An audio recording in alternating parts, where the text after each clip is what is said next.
This is the 2019 World Scout Jamboree. The event hosted thousands of young people from around the world at a scout camp in West Virginia and was sponsored by the Boy Scouts of America. But scouts were meeting during a time of crisis for the organization. Total membership for the century-old Boy Scouts of America was on the decline, and one of its largest sponsors, the Mormon Church, had announced it would cut ties with the organization. Now, a slew of lawsuits alleging child sexual abuse from decades ago has forced the Boy Scouts to file for bankruptcy. Here's how the largest youth organization in the country filed for bankruptcy. So the Scouts were founded in 1910, and they were based on scouting programs that were already underway in the UK. They really focused on civic engagement. They did this through a lot of outdoor programs and educational programs, really focused on raising young men to be upright citizens.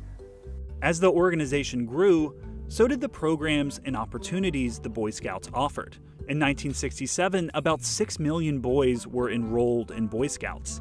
The Boy Scouts essentially became this pillar of American society, and they formed a lot of relationships with business groups, with civic groups. A number of well-known American citizens joined, including Neil Armstrong, businessmen like Sam Walton, founder of Walmart, Bill Gates, founder of Microsoft. They really became this group that drew a lot of men that would go on to do big things in the worlds of politics and business. While girls have been accepted into some scouting programs as early as 1969, the Boy Scouts prohibited girls and openly gay boys from joining the main scouting program. So when we get to the start of the 21st century, we started to have a lot of these membership controversies with the Scouts. They wanted to be able to dictate who would be able to come into the Scouts and who would be able to call themselves a Scout. The group successfully defended its prohibition on gay members before the U.S. Supreme Court in 2000. But membership started to decline as boys began to look elsewhere for extracurricular activities. You had more sporting activities. You also had parents that were more busy. There was really much more competition for the Boy Scouts to try and get folks to get involved. The Boy Scouts leadership voted to allow gay youth to become scouts in 2013 and to allow gay adults to serve as volunteers in 2015. The group voted to allow transgender boys, then to allow girls in 2017.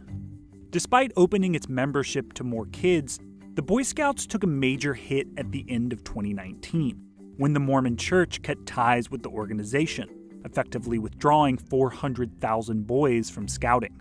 When the LDS Church announced that they were going to be ending their partnership with the Boy Scouts, they didn't explicitly say that the changes the Scouts were making was the reason why, but there was some tension there. There has been a bit of a backlash from some conservative groups, and there's been some new scouting programs that have been started up since that has happened. But for the Boy Scouts, a disastrous problem was beginning to bubble to the surface. Beginning in 2019, more than a dozen states passed legislation that extended the statute of limitations for child sexual abuse. As a result, multiple claims were filed across the country alleging former scouts were sexually assaulted by scoutmasters and other volunteers, mostly in the 1960s and 70s. Between 2017 and 2019, the Boy Scouts of America spent more than $150 million on settlements related to child sexual abuse. The potential liability from other lawsuits forced the organization to declare bankruptcy in February 2020. These are sex abuse claims. The vast majority of them occurred more than 30 years ago. And the Boy Scouts have said that they put new child safety programs in place to make sure kids are safe. But still, it's going to be tough for them to recruit at a time when their membership numbers are going down. So there's still a lot of uncertainty for the Boy Scouts on the horizon. You have these declining membership numbers, you have this bankruptcy that's been looming, and you've had this recent split with the LDS Church. So it's really unclear what the future of the Boy Scouts holds.